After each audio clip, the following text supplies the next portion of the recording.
Hey y'all, it's Shannon. And Alexis. And welcome back for another episode of Get Stiff. Get Stiff is a podcast where we have conversations around grief, loss, and everything in between over cocktails. Each episode coincides with a themed cocktail, and we share the recipe with our listeners. So today's cocktail is the Vodka Sunset. And will we like it? Will we hate it? We'll find out together. But it seems apt because today we're talking about burnout. So, if you're ready, raise a glass, take a sip,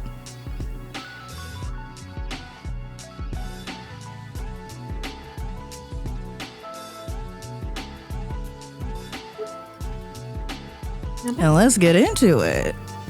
That is quite tasty. I love how we decided on separate glasses. You have your wine glass. I have my. I wanted the martini glasses because yours is black at the bottom. I know you have the. Do you have the grenadine at the bottom? But you can't really see it. I do. That's why. Well, it's gray, but I couldn't use my glass that looks like yours because my glasses like that are completely black, so you wouldn't be able to see anything. Yeah. But this one you can kind of see. You can see that it's darker on the bottom. There's a little blood at the bottom. A little bloody at the bottom.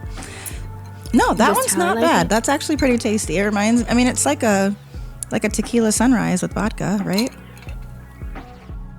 It's not ASMR for you. Wait, you gotta tap your nails on the glass. Yeah. That's like what the ASMR girlies do, right? They have to do that. I just cut my nails, so they're not that long. That actually sounds quite nice to my ears in my headphones. I'm not gonna lie. Not gonna lie. The straw's a little abrasive, but the nails are quite calming. I like that. Let us know. You know what? Should we do like not grief, but like death ASMR videos? I don't even know what that would look like, but I feel like that would be fun. How are we even going to do that? I'm just talking. ASMR I'm just saying videos? Things. If y'all want death ASMR videos, let us know. I'm like totally kidding, but also kind of not. No, all right, well, y'all. I would actually kind of want to do that. All right, let us know, guys.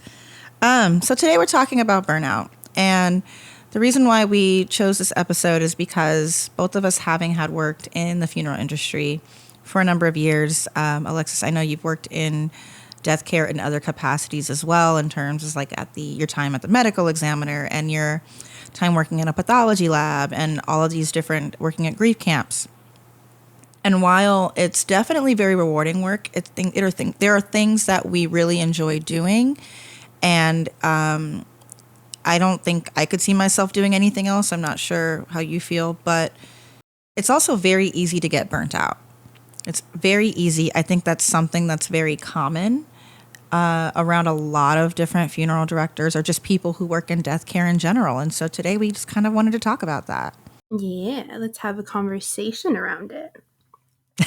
I think it's a really heavy and hard topic because I think, especially in death care, I can't speak for other, industries, but there's almost a shame to admitting that you are burnt out. I mean, I know that I've seen it also in the medical industry. There's a shame when saying that you're burnt out and you're overworked and you feel like you're not getting any time for yourself. But especially, like you said, I've worked in so many different capacities of death care and end of life care that it's become kind of a really big issue that needs to be addressed. I have to agree with you. I think a lot of the shame that surrounds it comes from, well, why are you complaining? Like, did your mom die today? Did your dad die today? Did you lose your partner, your spouse? Did you lose your kid today? And when you are in that type of grief or just privy to someone else's grief on a daily basis like that, it becomes very easy to kind of justify ignoring your own needs. And because it's like, well, yeah, I have a headache, but I need to do this. Or yeah, I'm tired, but I need to do this. And you're absolutely right. It does become kind of a badge of honor, these funeral directors that like don't ever take breaks. I was one of them, and I ended up in the hospital. We'll tell that story. Yes, I know you were. I know you were. But I definitely can agree that, it's almost worn as a badge of honor, these people who just don't take days off. And it's not sustainable. It's absolutely not sustainable. Can you tell us about a time you were burnt out? A time. Oh my goodness. I feel like there are so many to choose from. I can't even, geez. But one time I think of in particular, and Shannon, you probably remember this, because during this time of my life, my burnout actually kind of manifested as anxiety and panic attacks. So I was literally in this constant state of fight or flight. And this was when I was working at a really high volume mortuary who had a very fast turnaround because it was a Jewish mortuary. So person dies today, expect burial tomorrow. So it was just a lot of pressure on me, and it caught up to me, and my body forced me to slow down. Like I said, I started having panic attacks, and I was just exhausted. So, and you were there for that. You saw that firsthand. So that's kind of the first thing I think of. And in a way, I think that it was a blessing, because it really did force me to slow down and evaluate what I was doing wrong and where I was neglecting myself. And I feel like a lot of the times in death care, people have this assumption that just because we're constantly around something as heavy as death, that we're used to it, or that it doesn't weigh on us, or that, we're able to just brush it off all the time. And that is not the case. The reason that we are so good at what we do is because we are compassionate, we are empathetic, but we do have our limits. And although we like to be tested in those limits, they oftentimes will test us back. So, Shannon, wouldn't you agree? Absolutely. I love that.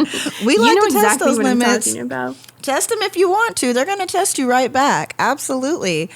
And I'd have to agree. I do remember that time. And I think paired with also because we both worked for that company, maybe not that same exact place, but we've both worked there. And the expectation was very much more. More is not, good enough is not good enough. There's always more.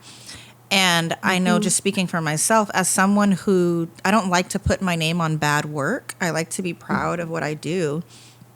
And so I saw it as like a badge of honor, again, to keep pushing. And maybe if I do this thing for this family, maybe if I go this extra mile, maybe if I come in early, stay late, it will, manifest something great for me. And it never did. More, good work was always rewarded with more work. I remember one time in particular, I was on call. Remember, I was on call for like 43 days straight, and I would work. You were on call all day, all the time. All the time. And I had no boundaries, and my manager at the time had way too many boundaries. And I say that to say, I remember saying, I need help. We would have these sit downs, and I would say, I need help. And he would say, well, I want to support you. When you need help, just tell me. And then I would say things like, hey, I am exhausted. I have a migraine. Can you take the on-call tonight? And he'd be like, no. I said, no. Or he would call at like 8, 9 o'clock at night, 10 o'clock at night sometimes. And if I didn't finally I stopped answering. And then I remember, like, sometimes the next day he'd be like, why didn't you pick up the phone? And it's like, excuse me? Excuse me? But I think the expectations were insane. And I just kept pushing, thinking like, oh, I have this job. I'm doing this great thing. I have to do this. I have to push these things. And I still feel that way in terms of serving families, because it's like, if I don't go to work, someone doesn't get served. And even if they do get served, and this may be the part of me that's a little, not self-absorbed, but like very much, a little what? I'm very proud. Self-assured, I should say. But I'm very proud of the work I do, and I know I'm good at what I do. I'm great at what I do. And even if I knew that the day was going to be covered, it wasn't going to be covered by me. So it's like, yeah, that family might get served, but I won't be there. So their experience is going to be different. And, other funeral directors, their hearts may be in the right place, but sometimes You always knew there was that one where you're just like, if I don't go, so and so is going to cover the service for me, and oh, I don't want them to cover it for me. So, Mm-hmm. what happens where 10 days straight, 11 days straight, 11 turns into 15, 15 turns into 30, and apparently turned into 44, and your girl ended up turning 33 in the hospital. And I remember being in the hospital and getting text messages about work, and my mom just taking my phone and being like, no. So No. going back, this is a very long-winded way of saying that. Going back, my priorities shifted, and I had to put some boundaries in place, and that's kind of where I think everything took a turn and started to kind of go left, because it was like, how dare you have boundaries? And it was Mm-hmm. all of a sudden like, oh, you're not a team player. It's like, no, I've been here for 10 hours. I can go home. Or like, no, I don't feel well. I'm going to Mm-hmm. go home. Lord knows I have the sick time. Like, I'm going to go home, or I'm going to lay down, or I'm going to, I can't do that day. Or my phone goes on, if I'm not on call, my phone goes on do not disturb at this hour. And the only people who can reach me are ASD. Shout out to ASD. But yeah, I mean, I think I also don't think I was dealing with it in a healthy way, because the time I would have off, it'd be like you're so pent up from all of the sadness. You want to party, you want to go out, you want to have a good time. Mm-hmm. And I think a lot of funeral directors do that. We go, it's a rough day, but the thing is, every day is a rough day. And we're going out Mm-hmm. to happy hour and things like that. So at the time, I don't think I was handling, I didn't have healthy coping mechanisms for my burnout, which meant that going out after to debrief, or not debrief, de-stress, and you go out with your Mm-hmm. coworkers. So then you're talking about work still. You get home late, you're tired, you get up, you do it all again. And I just Mm-hmm. don't think that I had the healthy coping mechanisms in place to navigate that time. What about you? What did burnout Yeah. look like for you? I remember you had like lots of panic attacks, and it was like manifested Mm-hmm. definitely as a lot of anxiety. But Yeah. I'm curious to know what that time really looked like for you. It was hard, honestly, especially for people who have had panic and anxiety. It's hard enough to deal with them when you don't have to show up for other people, and it's hard enough to deal with them when you are just trying to get through the day. But to be dealing with these things and serving families who are grieving and serving families who just dealt with a death, and so it was a very, very, very challenging time in my life. And I had to learn how to take care of myself and to essentially just, I don't want to say get through it or push through it, because that's not what I want to promote, but I would definitely say taking a step back and seeing that something obviously wasn't working for me, right? That was my first step, is to be like, okay, what is it in my life that's not working and how can I fix it? And having my mom, my mom and my family was, God, everything for me, because having a strong support system when you need it, I can't stress enough. But I think one of the main things I noticed in the industry was that nobody else was talking about these things. So I was like, I can't be the only one who. I think one of my main faults also was I didn't know how to separate myself from my work, kind of how you're talking about. I would go home, and like you said, especially on nights where we're on call. So even if we are off work, we're not technically off work. And as soon as you go to sleep and you get that call in the middle of the night, then immediately you're back into work mode. So there were no boundaries, like you said. And that was something I really struggled with for a while, because you don't have the time to sit and be like, well, maybe I should take this day off, or, especially with working with all kinds of different personalities. And when you're the funeral arranger and you're the one who wants to follow through, you really want to make sure that you give this family the experience that you know that you can offer. And although other funeral directors and arrangers may be great, if you've worked with them and you have this bond with them, you just really want to see it through. So I definitely struggled with that aspect of it. I had no boundaries, I had no self-care in place. So that was something I really had to learn. And it slapped me in my face and kicked me on my ass. And getting back up took time. It took time. I had to learn how to be gentle with myself and patient with myself. I could have all the patience in the world for my families and people who I was helping and serving, but when it came to myself, I had none. So that point in my life, I really had to learn how to slow down and to be patient with myself, because my body was just not, my mind and my body were just not having it. So that was a really big turning point for me, I would say. But like I said, no one else was talking about it in the funeral industry, and we both worked with the same kind of coworkers, and even the like OG ones who'd been doing this for 50 years or however long never spoke about things like this. They were just like, "Oh, I'm fine." They're like 80 years old and still working funerals and stuff, not seeming to have any care in the world, but you kind of feel like guilty a little bit, especially because at the time I was young. I'd been in the funeral industry for a couple of years. I think I was maybe 20, 21. So I'm like, what do I feel like, having these issues? So, but it sounds like your experience was kind of similar, Yours was a little bit more extreme. You actually ended up in the hospital. Was there a particular instance that you can remember that was your tipping point, like your straw that broke the camel's back, where you're just like, enough? Or do you think it was more just a combination of family after family and case after case, and just not being able to take a break? Like, what was that like for you? Honestly, I think it was both. I remember specifically there was one instance, and I had just came out of a 2.5 hour arrangement with this family, and they were very particular and they could not stop fighting, and it was just exhausting. And I hadn't eaten anything yet. And I remember I came back to my office and I was like getting ready to go eat. And my boss goes, "Oh, we actually just had another family walk in that I need you to go meet with." And I was like, I've literally just been with a family for almost 3 hours. I have not eaten anything, had a cup of coffee. Like, I can't do it. I can't, like, I literally feel like I'm going to collapse. And at that moment when she was like, "You got to go," was when I was like,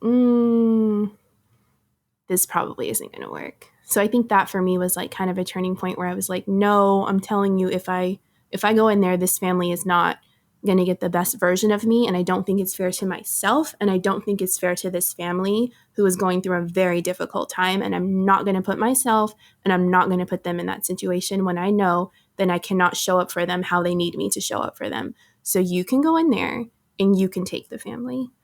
So I think that for me was a really, and you know how managers can be. Oh yeah. And that was, and I know who you're talking about, and I'm shocked that you did it.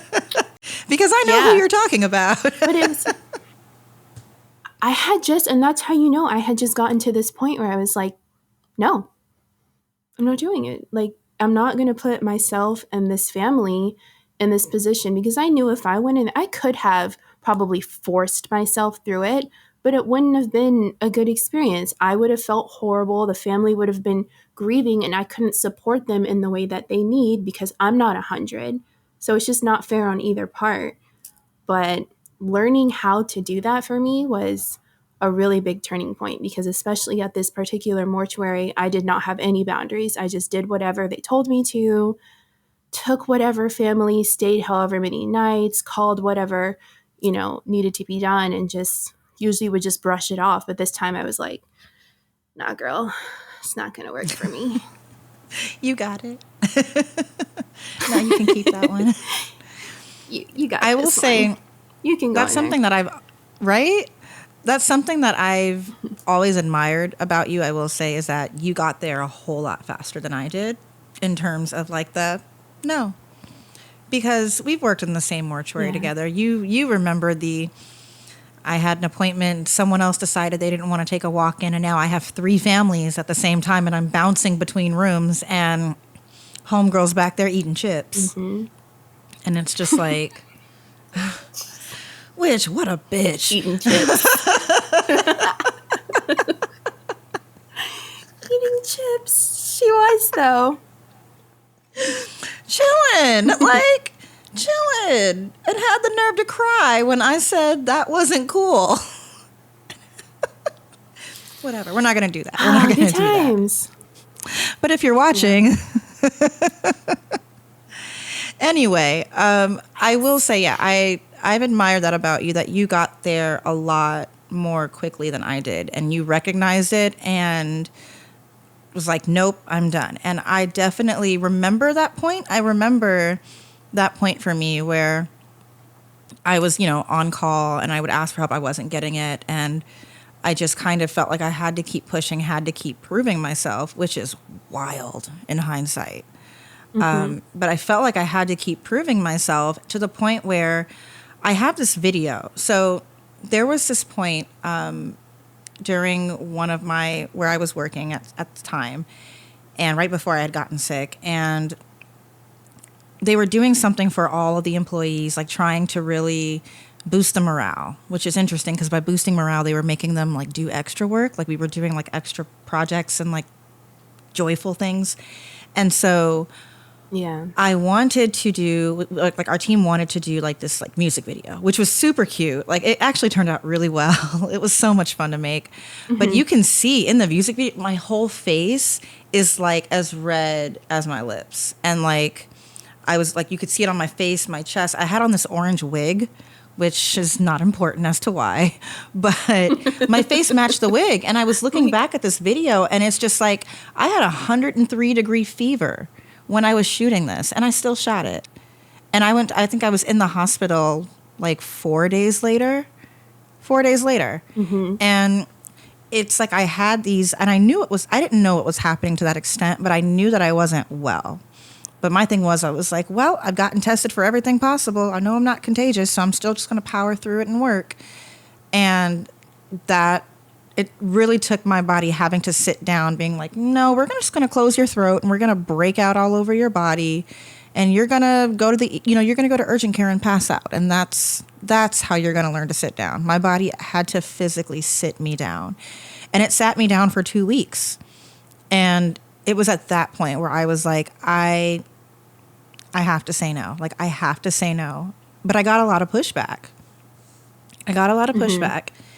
And just do you need to go home? Or, like, I'm at home, but, you're still going to text me questions about work.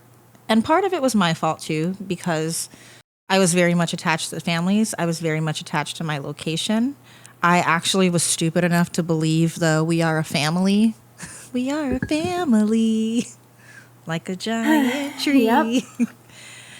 But I definitely felt responsible for my team. I felt responsible for the output of that location. And I wanted to prove that I deserved to be there, because the entire time I was there, and the further removed I am from that situation, the more I realize how gaslit I was. Which you told me that years ago. And I was like, no. And you're like, no, girl, those people don't like you. Why are you? I think you hit me with I was doing some project and you're like, why do you keep saying yes to these things? These people just steal from you. They just take your ideas and don't give you credit. Every time. And I just really wanted to I wanted to give people the benefit of the doubt. But now, oh no, your girl don't play those games no more. We don't play those games anymore. Nope. So now I want to talk a little bit more, Alexis. I'm curious because you are the, queen of self-care at this point. And how do you, now that you know what your limits are, how do you protect your boundaries and how do you take care of yourself? I think for me is just really being present. That's my number one thing, because I think a lot of the times, especially during that time, I was so separated from my body that's how I was able to function, because I wasn't feeling things that my body was like, hey, pay attention, something's not right. It wasn't until I finally sat and was kind of in tune and really checked in with myself that I was like, oh, something is drastically wrong here. So nowadays, especially in the mornings when you first wake up, because I feel like that's the best time to prime yourself for what the rest of your day is going to be like. I'm really, really, really regimented about my meditative practice. I do meditation every single day, and I do some type of movement, preferably yoga and like weight training. As much as I hate the gym, I love the gym. We're working on it. But even if it's not that, I am in the forest a lot of the time. I hike a lot. I also, right now, I'm working in a forest a lot. So I really try to ground myself into nature and into my body as soon as possible and as much as possible, because staying present is so, so, so, so important to make sure that you are able to see the signs, if there are signs telling you to pay attention to, and to like make sure before things get drastic and severe and chaotic, like you and I unfortunately had to get to learn this lesson. We learn how to counteract that before it even begins, right? So being really present, really in tune, and just making sure that you have that connection within yourself, because being present in yourself makes you be able to be present for everybody else. So that was something, and is something, that I am really, really, really big on. But what about for you? What does your self-care look like? Well, now I'm trying to lean more into positive and healthy forms of self care. So I like to journal. I do like to journal. And I like to just writing in any capacity, whether it's a poem, whether it's just cataloging my day in the journal, whether it's reading for just a couple minutes a day. I try to just find time that is screen free and silent. So that's really been helping. I like to go for walks in my neighborhood. I started doing that, not now because it's like pouring down raining outside. Also, as soon as the day ends at 5 p.m., it's like it might as well be 3 o'clock in the morning out there. But I like to do that. I like to go for walks. Just breathing fresh air is really nice. Yeah, I like spinning. I'm a cycle girl. I don't like the gym either, but I love to cycle. Cycle bar, Soul Cycle. Also because it's kind of competitive. And I recently started taking kickboxing, like boxing classes. And so that's been fun. Yeah. Because, but I mean, anything that I'm not, I have to, it needs to be an activity. Like I'm not one to go to the gym and work out. It needs to be fun for me in some capacity. Like a spin class, how they put the stats on there and it's competitive. So it's like, well, as long as I'm not the last one or, things like that could be fun, but still active. I'm trying to do more of that. This is going to sound so corny, but like spending time with my cats is great. And trying to be very intentional about the work projects that I do take on. I've been so since I left my previous situation, I've been very blessed to be able to pick and choose what I want to do in a way that's far more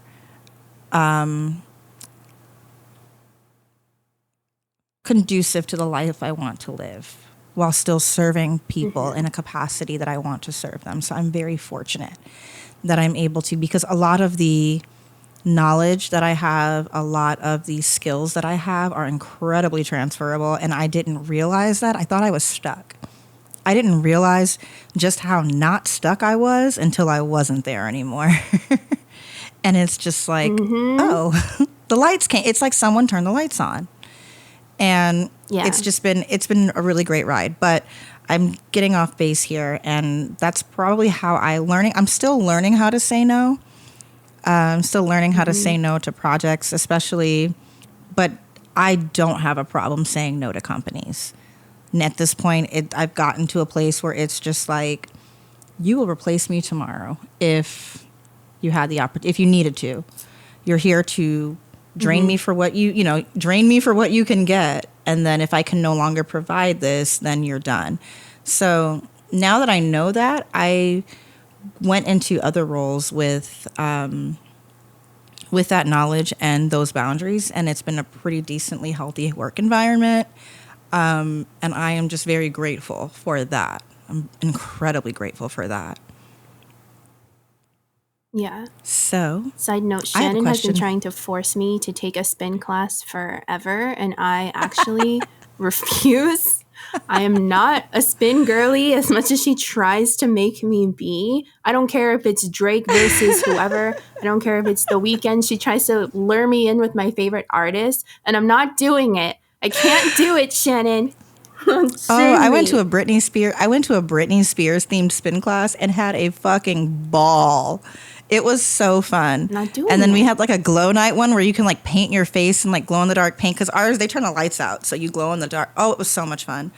But I mean, see how she tries to convince me and draw me in. You see how shady? No, you ain't shit, because I do yoga for you. I will do yoga for you. I will happily do yoga for you. But your bitch won't take a spin class with your girl. Mm-hmm. I would.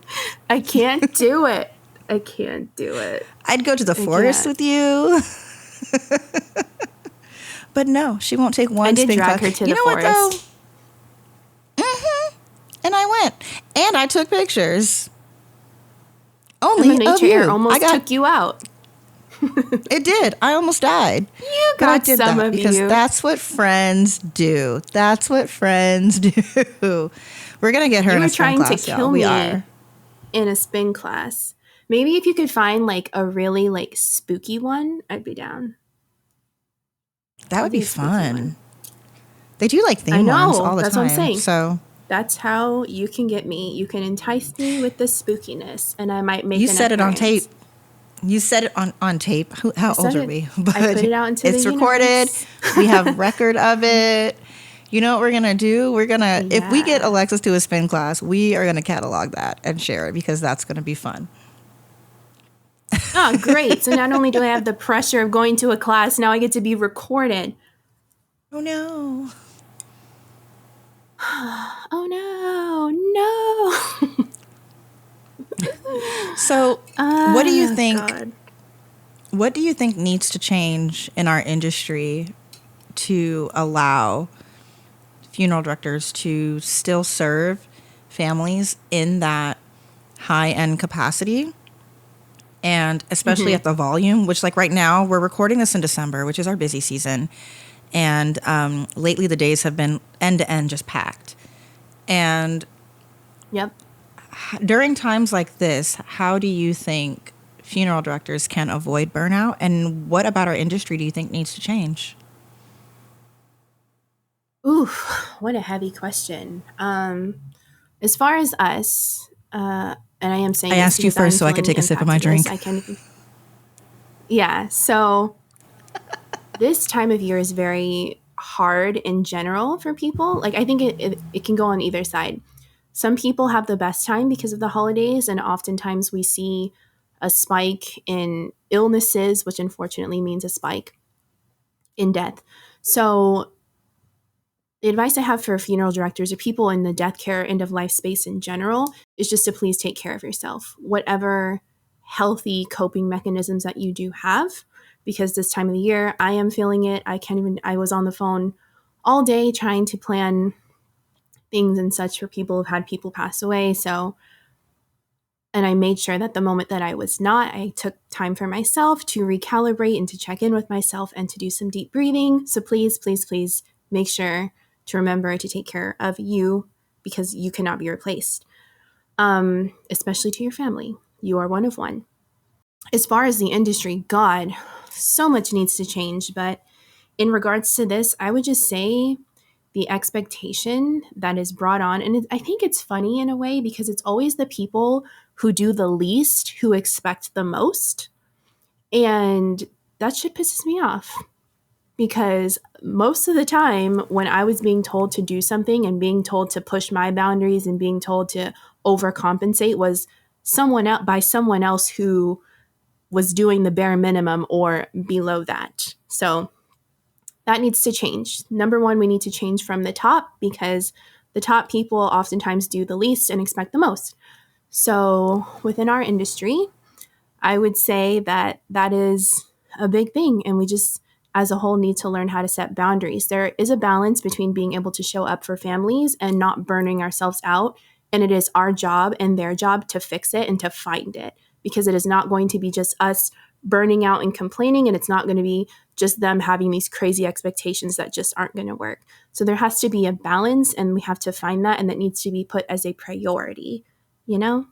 Why are you smiling? You have a like point, that? but because you have a solid point, you are making a beautiful point, and I didn't want to interrupt you, but you are so fucking petty because I know who you're talking about when you said the people who expect the most do the least.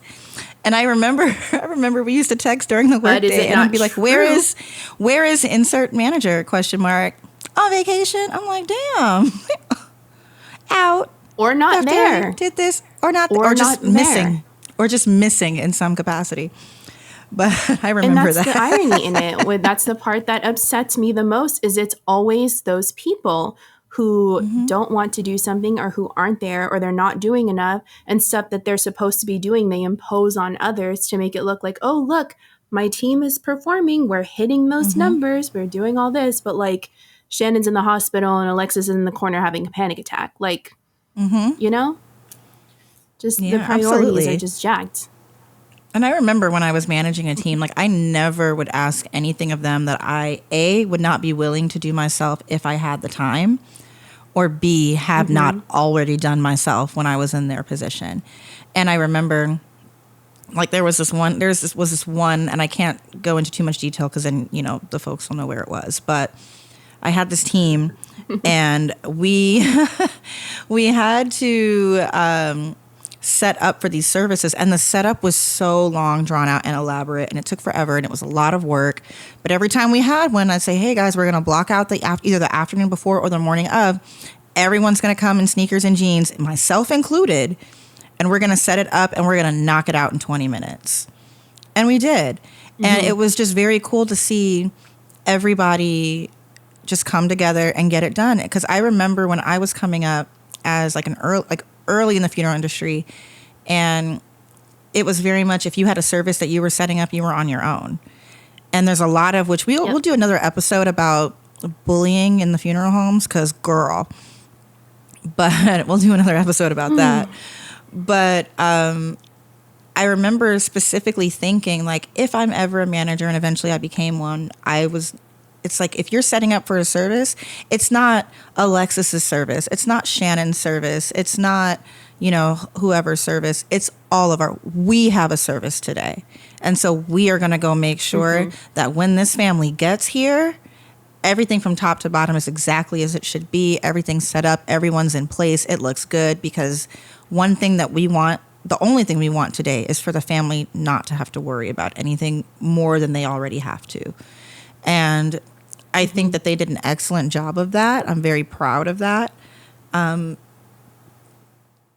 yeah, that was definitely something that I wanted to change. I tried to look at all the different things about how I was managed in the past and implement those changes. And it helps, having done the job before. It helps to know, okay, these are where these are where the weak spots are. This is where the points of contention are, and this is what we can do to rectify that. And ways that I think the industry can change. Firstly, I don't think you should have funeral directors working 10 days straight with no breaks. That is insane. And I don't think every place does that. I've worked at a few places that did that. I did that schedule for a number of years. So ways I think the industry can change. I think that we shouldn't have funeral directors working 10 days straight, and then being on call at night. And I mean, there are certain aspects of the job that come with it. Like, being on call is part of it. But I think there's a way to structure it where you're not on call all night and then meeting with families first thing in the morning. And that's what it was. It was like, if you're on call for 10 days, the first 5 days, you're on call all day and night. And then you're meeting with families in the morning. Like, you're on for the week. You take all the families during the day, you're on call at night. And it's just too much. You can't be that for everyone. By the time you're done, you're exhausted. And so I remember that's one thing that I did do. I had switched that expectation where it's like, okay, the person who's on call at night is not the same person who meets with the families during the daytime. And that, I think, kind of, like, there were certain things. I mean, you can only do so much when you work for, like, a corporate monster. There's only so much you can do. But I remember thinking, I was reading, and, you know, we talked about this before. I was reading about how companies do, like, a 4-day work week. And it's like, why not? I mean, because capitalism. But like, why not? Why is 32 hours not full time with benefits? Why not work 4 days in a row Right. and take 3 days off because of the type of work that you do and the ways that you need to show up for people? You need to be able to pour into yourself. And this is one of those few jobs that you need to be able to pour into yourself to be good at it. Because that's why you have all of these funeral directors that are in their 50s and 60s and they're jaded and they're alcoholics or they're drug addicts. Let's be real, because we all know. And they're doing all of these things. We know. And we're doing all of these things that aren't like, and the industry overall ignores it. And I mean, and I know I probably sound a little hypocritical because we're doing a podcast that's based on drinking, but I think there is a larger conversation that needs to be had about the way funeral workers are treated, about the way they're paid, and about the way that they are allowed to pour into themselves so that way they're able to better pour into their families. Yeah, I 1,000% agree. Like the environment and just the expectations, I feel really, really, really need to be addressed. And I think there needs to be the shame aspect removed from it. Like you should be able to be comfortable talking to your supervisors and whoever to be like, you know what, this isn't working for me and I just need a break, or I need a couple minutes, or I need someone to take this family in the morning because I was up until 2 a.m. answering questions for this family. And I think so much needs to change within the industry. But what if you could give just one piece of advice to someone who is struggling with this right now? Like they're just feeling so burnt out. They work in death care, they work in end of life care, and they don't really know what their next step should be. What would you suggest for them to do? That was my question for you. I was going to ask you that exact I same beat you question. to it. You did. Not with the hair flip. I beat you. Great have my hair in a minds poof. think alike. I have my hair in a poof. I can't flip my hair. I guess I Oh. can. It doesn't work My today. hair is a little is on its lioness mode today. If I could give someone who's struggling with this right now one piece of advice, it would be to listen to your body and fuck anyone who has anything else to say about it. Honestly. And I mean, that doesn't need that I mean, don't tell your boss to fuck off. Like, don't do that. but I mean, do that, but not like that. But hold fast to your boundaries. If you feel like you're on the verge of a panic attack, step outside. One of the things that and which we'll get deeper into in another episode, is I went back to work too soon. When my fiance passed away, I took 2 months off of work and I still went back too soon. And I remember having a panic attack, like a really bad panic attack at my desk. And one of the clerks in my office, who in my office at the time, who was a gem of a person, came in, and she recognized it immediately, came and got me, took me to the back area and was like, "You're having a panic attack. They only last 12 minutes. And like, she sat with me and like, she breathed with me and all of that until it passed. And I will forever be grateful to her for that. But if you feel it, listen.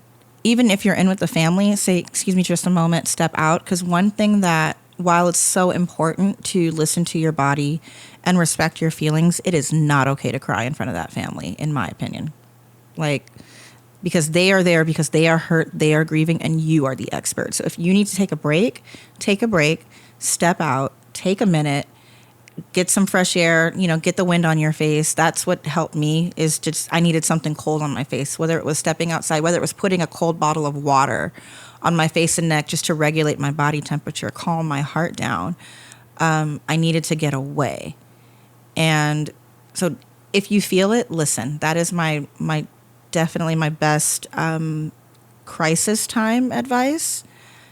In terms of preventative advice, so you don't get to that point, I would say, if you want to get in, if you're already in this industry, implement practices that, like you said, Alexis, implement practices that are rooted in self-care. Implement journaling, because the thing is, you are taking on so much from these families. You are taking on that energy.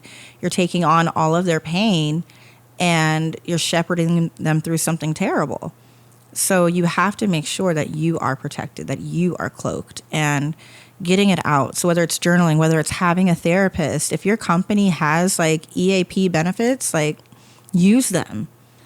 Talk to someone, someone who's professional in that capacity. You don't share family's business with, the world, but definitely get it out in a space that is safe. So in a therapist's office, or journal about it, or just do something every day that brings you joy. Whether it's taking that extra minute in the morning to have that iced coffee, whether it's going to the forest on the weekends or doing yoga like Alexis loves to do, whether it's reading or spending time with your family, you have to make time to do the things that fill your cup. What about you, Alexis? What advice would you give? I think the main thing I would say is just to, number one, act fast. Do not try to put it off, and do not try to just brush it off. That was a mistake that I made, because your body will tell you when something is wrong. There are little signs that you can pay it, and this is why I say presence is so important, because you have to be in tune to recognize the warning signs.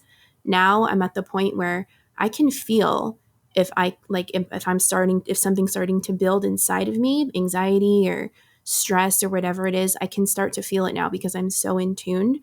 So my advice would just really to be pay attention and listen and learn the signs of your body, and find ways to escape in a way, because one of the mistakes that I made was I had no breaks whatsoever from death, and I'll kind of elaborate on that. So not only was I working in the death care industry, funeral industry, I was also a mortuary student. So when I would go home and I would have to study, more grief, more death, right?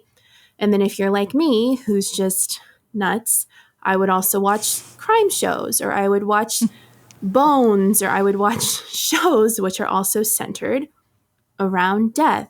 So please make sure that you are getting the opposite impact, like you're watching something funny, you're watching something happy, you're doing joyful things, because it's so easy to get consumed when you are so faced with something all the time. We are faced with death all the time. We are thinking about death all the time.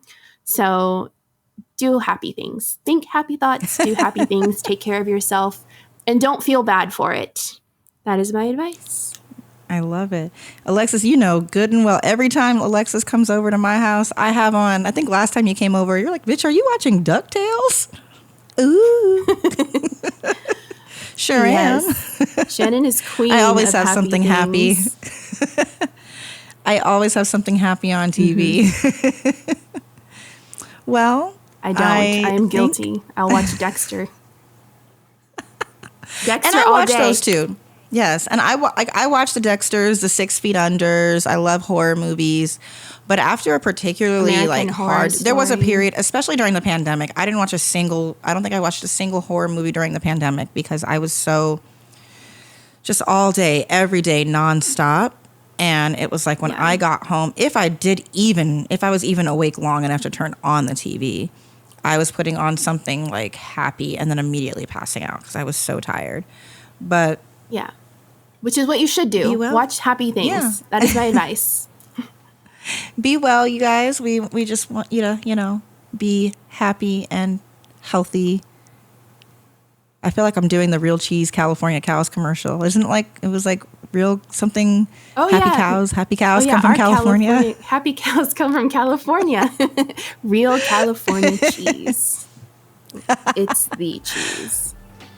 Well, y'all, this has been another episode of Get Stiff. You can follow us at Get Stiff Podcast on Instagram. You can follow me at I Do Death on Instagram and X, or I.do.death on TikTok, as well as idodeath.com. You can keep up with me. And you can find me on Instagram, TikTok, and X at Death with Lex. And also, I know we've never actually done this. We should probably start saying this. If you like the show, rate it, subscribe it subscribe to it. There we go. To it. Subscribe to it. Like, subscribe, and comment, guys. But seriously, it helps other people find the show if you like it. Yeah, I know. I said it. I know. But it does help other people find the show. If there's something that you want us to talk about, please send us a message. We're here to chat. Mm-hmm. As always, this has been another episode of Get Stiff Talk. Stiff drinks. And we out. Bye. Take care of yourself. Self-care. Get Stiff is produced by Milan Reed. Do you love us and want to help others find the show? If you're watching on YouTube, please like and subscribe. For all audio platforms, please rate and review the show. It helps others find us, and we'd love to know what you think. Do you have a topic you want to hear us get into? A drink recipe you'd like to recommend? Do you have a story to share? We want to hear from you. Get in touch at getstiffpodcast@gmail.com or reach out on Instagram at getstiffpodcast.